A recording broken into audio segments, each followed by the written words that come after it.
Hello, everybody, and welcome to Loremaster Investigations, where we muse over the tabletop role playing game genre. I'm Cody. And I'm Joe, and we're here in our floating Yeah, castle in the sky. But anyway, how have you been, Cody? I've been well. How have you been? I've been all right. It was a very it's been a monumental shift between our recording sessions. It feels Right. like, but yeah, Nice. yeah. I mean, I've been playing the games of the videos. Yeah, it's still a lot of Among Us. I'm not gonna lie, Yeah, I mean, but that's fair. and yeah, readings comics books. But Nice. yeah, Nice. how's about you? You up to anything fun lately?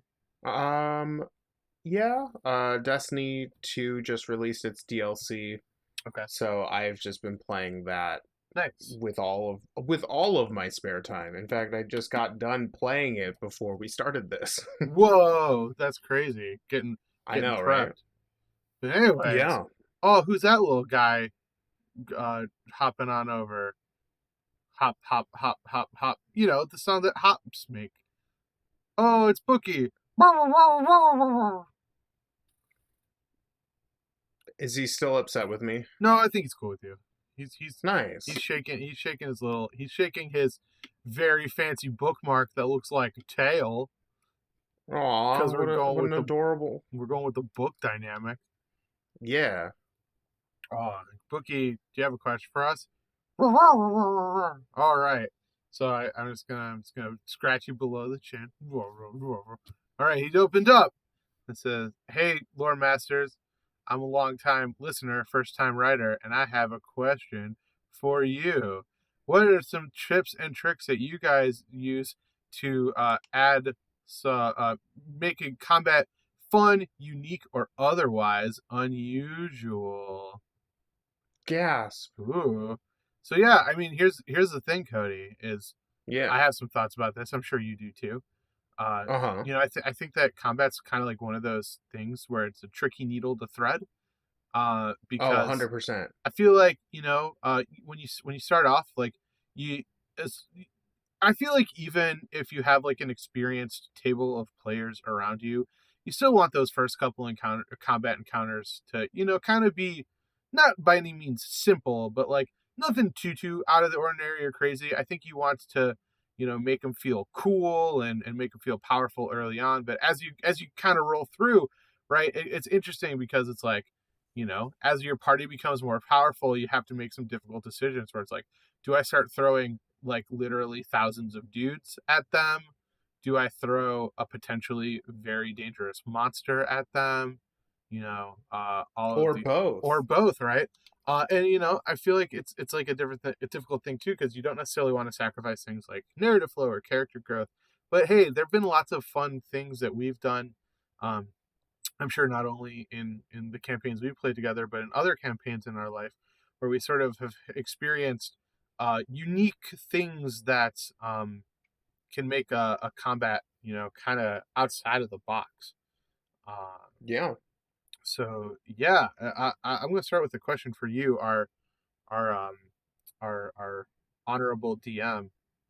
So, Oh. what's your favorite gimmick that you have added to a combat encounter? Hmm.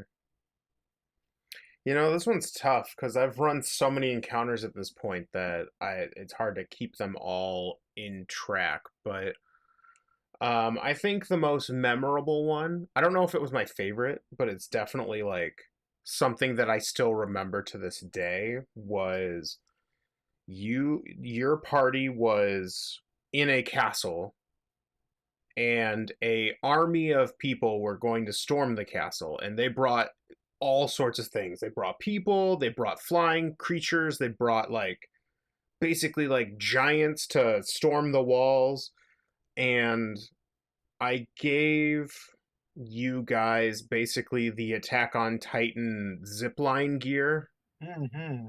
where you could go from like place to place, and as long as you were within like X amount of distance on the X and Y plane from an object, you could theoretically like be float like flying through as if you were zipping onto like trees and like mountains or other giant creatures and stuff. Um so yeah, I think one of you or two of you, I can't exactly remember who, but yeah, some of you were like on zip lines and doing that whole thing trying to kill these like giant ogres that were trying to basically destroy the castle walls, and that was a pretty fun encounter. And it was still like very combat heavy. Like I didn't really introduce anything that was otherwise like complicated besides that. And that was just a really fun thing where like you guys were like, oh well, if we, if we work together, we can knock out this like giant ogre that's gonna like tear through the castle wall. And yeah, that was pretty fun. But yeah, I've done a lot of different encounter types, but that's the one that sticks out in my head. But that was also a very large encounter, Mm-hmm. probably the most complicated encounter that I ran because there were so many factors. Like there were dozens of enemies, dozens of allies doing stuff at the same time as you guys. So, but yeah, that was fun. Yeah, you know what, that would be my answer as well. From Nice. and I think the other thing that kind of made it cool, as you said, like you presented a force that like if we were running it like actual D&D combat where it was like kill all the dudes, it probably would have taken a month, like minimum. So it was cool because you kind of had stage things. There were like a set of objectives, and if we completed enough of the objectives, then combat, or the encounter would end. So I thought that was really cool because it looked like your big cinematic final battle, and it was in so many ways, but it wasn't just like grind through a million dudes. It was do these things in these orders. And so between that and 3D maneuver gear, I believe I ended up on a dragon at one point. That was Yeah, that was you were fun. riding one, I think. Yeah, I also got fucked up real bad in that I battle. mean, who didn't get real messed up in that fight? That's a good point. That's a good point. Yeah, that was a pretty dangerous encounter to run. That is true. So my question for you is what makes combat unique, unusual, or otherwise different from what is considered typical for you? I think the big thing for me um is I always appreciate it when there are um what are, like environment rounds basically, because I think it Mhm. throws in a fun element um that is um a little bit more unique. I also like just the idea of the ticking there's also encounters too that will have elements of like a ticking timer. So I guess a timer is the better way of phrasing that. But like the environment round kind of acts as like a ticking clock, because it's like, oh well, it has an equal chance of hurting the things we're fighting, but like it could also hurt us. So I believe we have fought in places where like the ceiling or the roof has been collapsing. um or the other thing is, it's like you have X amount of time to do a thing before um something very, very bad happens. So I remember one encounter that stands out and was quite unique in that basically we had to channel a spell for I believe like a full minute, which in D&D terms is like 10 rounds of combat, something like that. Yeah. And basically everyone else had to like make the occasional hit or take the occasional hit to keep this creature distracted so that other characters could kind of channel this powerful spell at them. And so that was interesting because it was a ticking clock in that um you know people weren't necessarily going for the kill, they weren't going for the destruction, but um there was like a very clear you know treacherous thing hanging above our heads where it's like if we didn't get this all figured out within 10 rounds of combat, then we were going to be in a really bad spot. Um, and I think one last thing I like too is I'm fond of combats where the goal isn't necessarily to kill everything on the screen. Um, just because it's like um, we've done really interesting encounters where it's been like we're being chased and we have to get far enough away, and like things will pop up and we'll have to like kill those things, but with like the whole knowledge that like it is possible to like disengage and run away, or if we were to sit around and like literally fight everything that came our way, like it would be literal like hordes of creatures. um Again, I guess one last thing, not to draw this question out too much, but um I also like encounters where there's like an interesting challenge to the party. So once again, this is along the same lines of like not killing everything, but I remember like a pretty unique encounter that ultimately kind of went pear-shaped. Unfortunate, it was really unfortunate because I thought it was a really interesting thing, even though I think it led to one of the most heated conversations we've ever had at our particular table about the one character didn't want us to use lethal damage because these were like some of these people we were fighting were her relatives. And so it was basically this whole conversation about like what does and does not constitute non-lethal damage. And then we came up with our own like ridiculous asinine rules for non-lethal damage because of how angry I was getting about non-lethal damage being as simple as saying I'm going to do this non-lethally.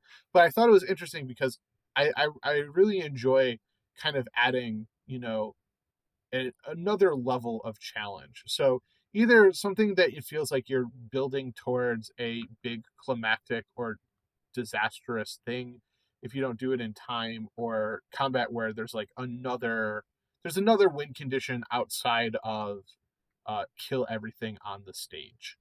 I think those would be my two answers, just because after a while it starts to feel a little bit like a beat 'em up. Yeah, for sure. I mean,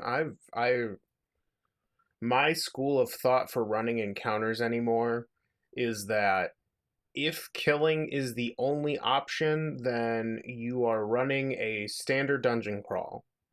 Yeah, And if that's what your players want, then that's fine. yeah, And it's fine. feel free to go nuts.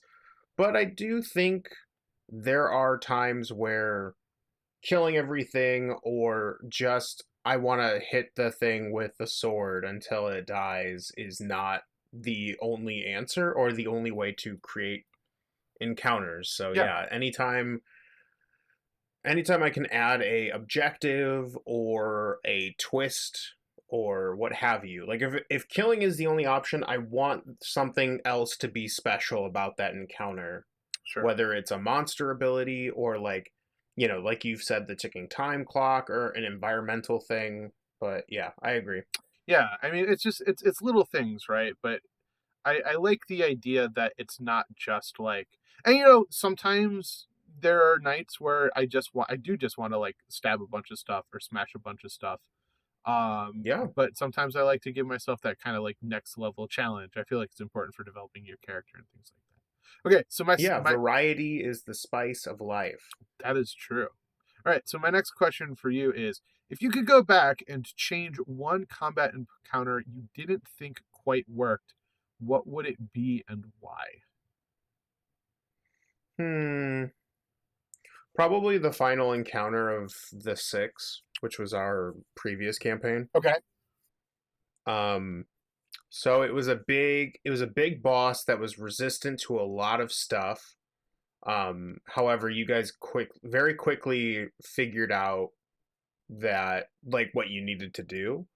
Um, I kind of wish it had a little more health and had a couple of unique abilities outside of what I did. Because at the end of it, the quote unquote like extra thing that I added is that when it died, it basically turned into like a black hole.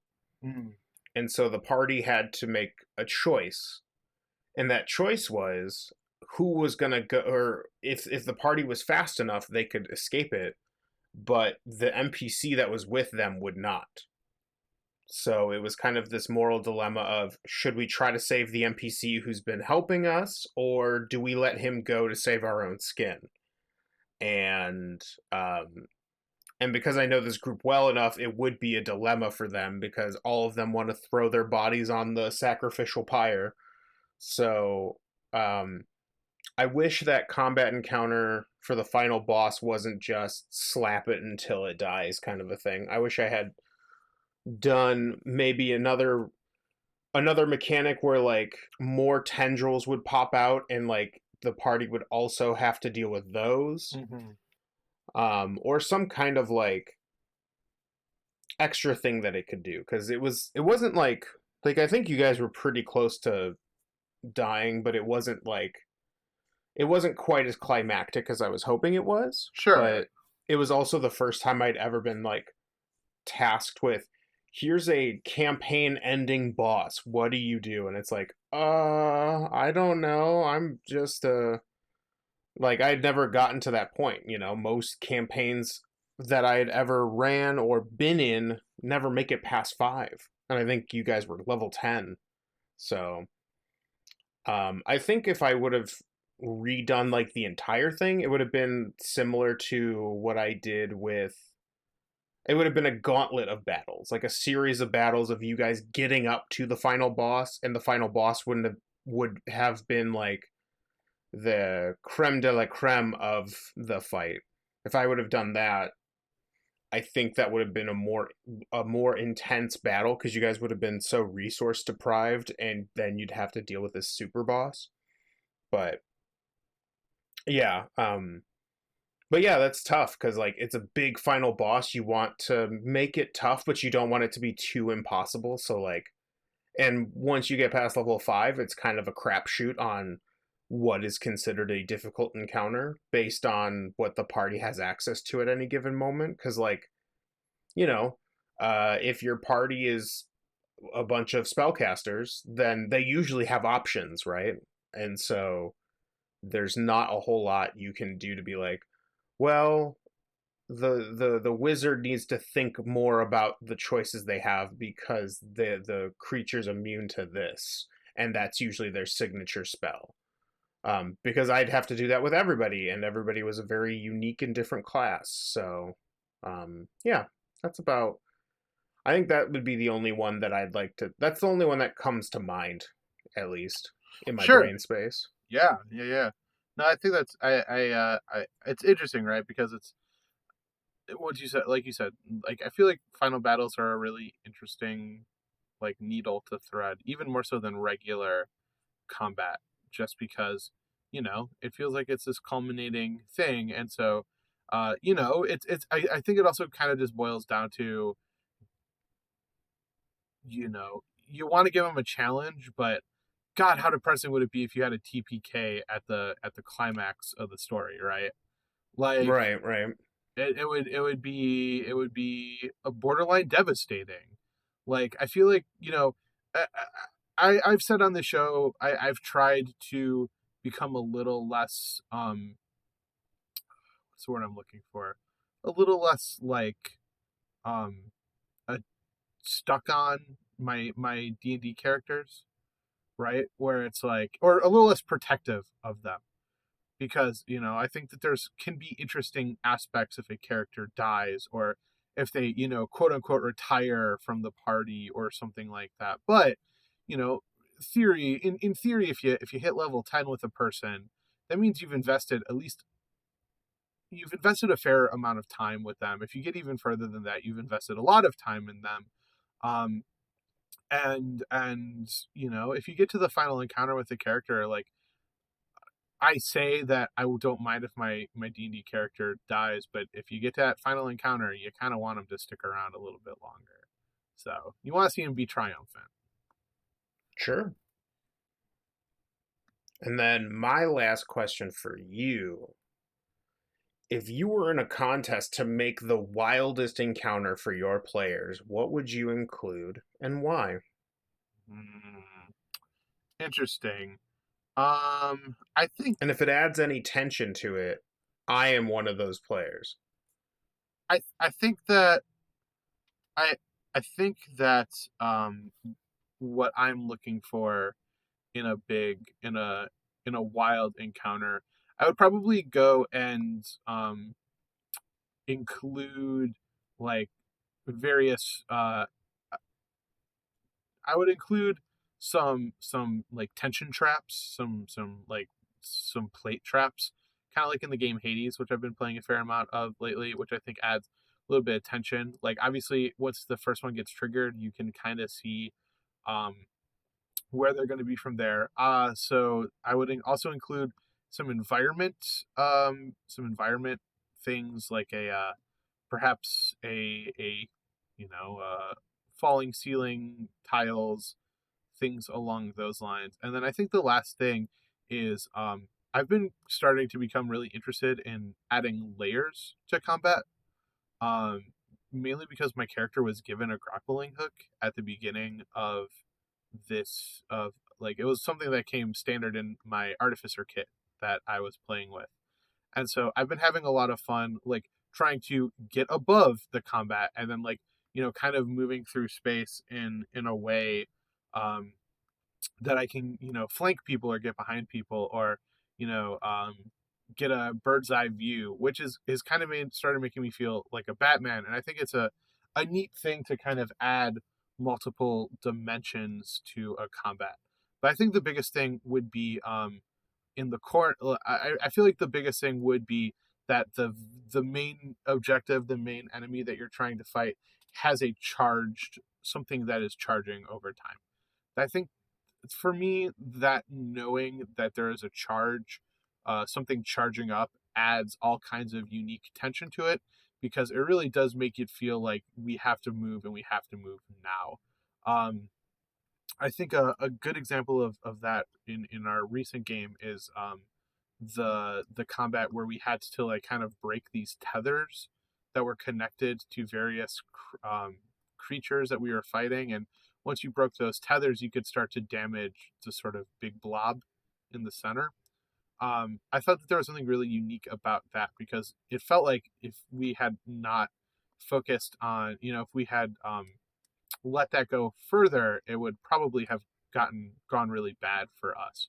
So I think my big things is I would have a environment aspect, so something that would maybe something that would collapse or a storm of bruin or something like that, adding multiple layers for your characters to interact with, and then sort of that, like I said, that ticking clock of a villain in the corner where the longer you let it be, the more dangerous it becomes for you and your party overall. So Yeah.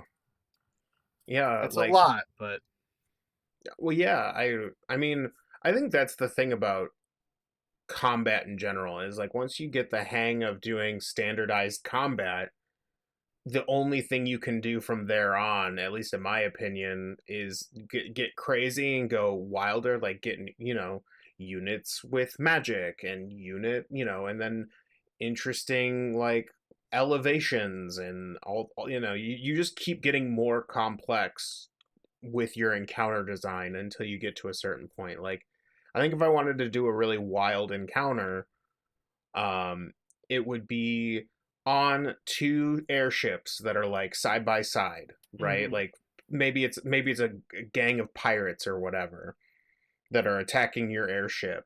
So and you're like 50,000 million feet above the earth as like these guys kind of latch onto you. So there's like varying elements. Like these pirates are getting over on like these rope anchors.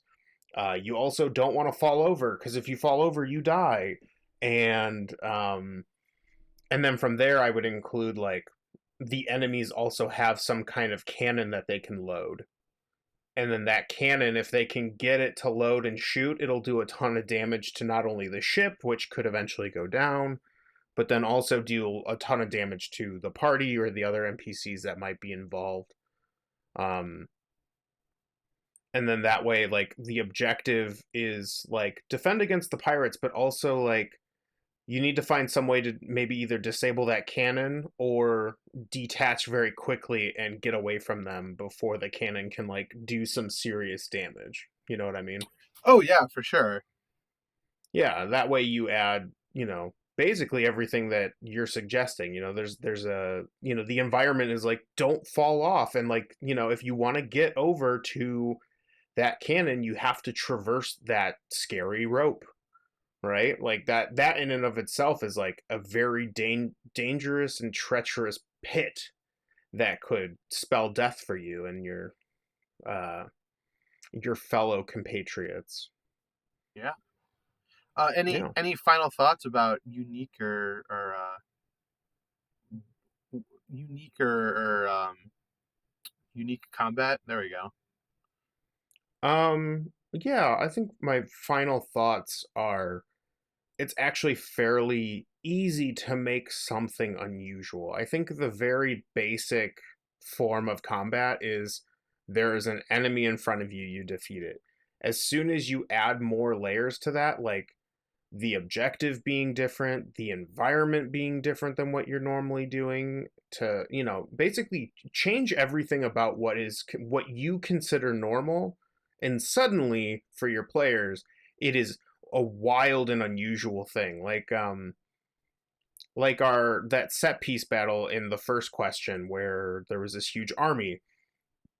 I was just like, all right, I don't know, like I think my only thing was like, this is going to be the most complicated fight of the game. I want there to be so many layers that the players are going to have basically decision paralysis as they try to figure out like what is the most optimal thing for the party to do.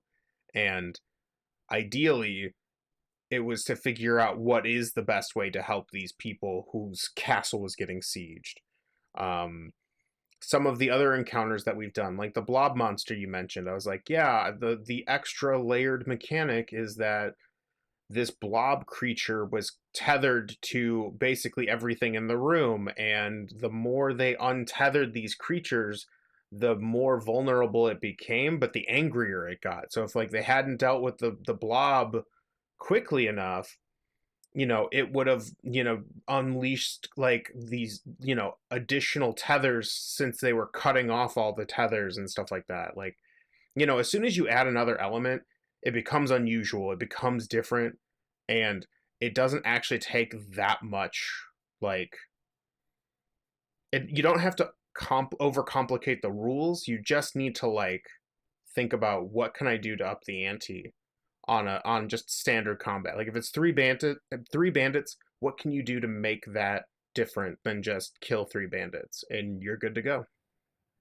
Yeah, for sure. I think that's ultimately my last thought as well. Is just if over time it's gonna it keeps your players in the game and thinking and trying to come up with unique solutions. And so start off small, give them some simple couple bandits, make them feel strong and powerful, and then start showing them what the world of D&D can really be like.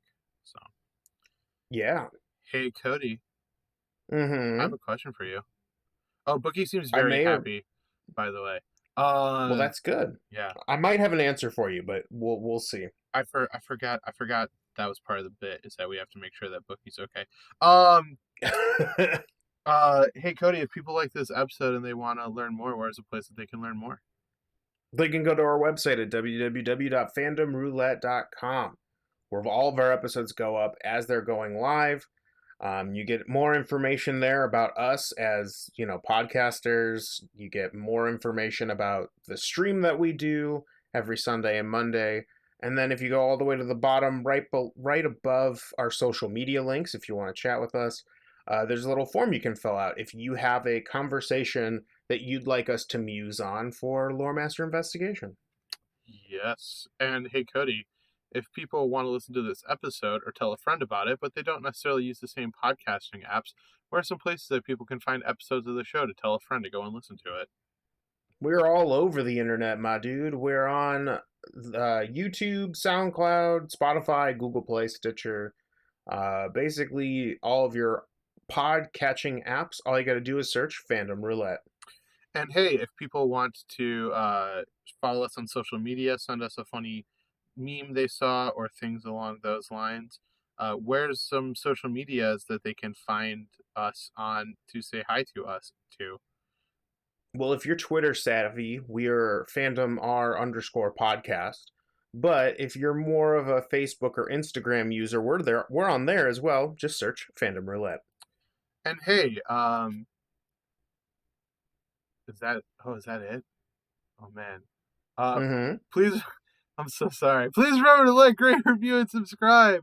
Uh, Yeah. ring the bell, leave a comment, tell a friend, give us 5 stars if you're on an app that does a star rating, because things like that help us to move up the ranks, help us to get on the radars of people who aren't necessarily like in your initial friend group or things like that, and it helps us to keep making these fun um things for you to listen to and enjoy. Yeah. Yeah, Thank you guys for listening. yeah. And we really appreciate it. We know there's lots of stuff out there for you to listen to and to engage with, and thank you for spending a little bit of time with us. So signing off for Phantom Roulette, this is Joe, And I'm Cody. and as always, stay nerdy. Stay super nerdy.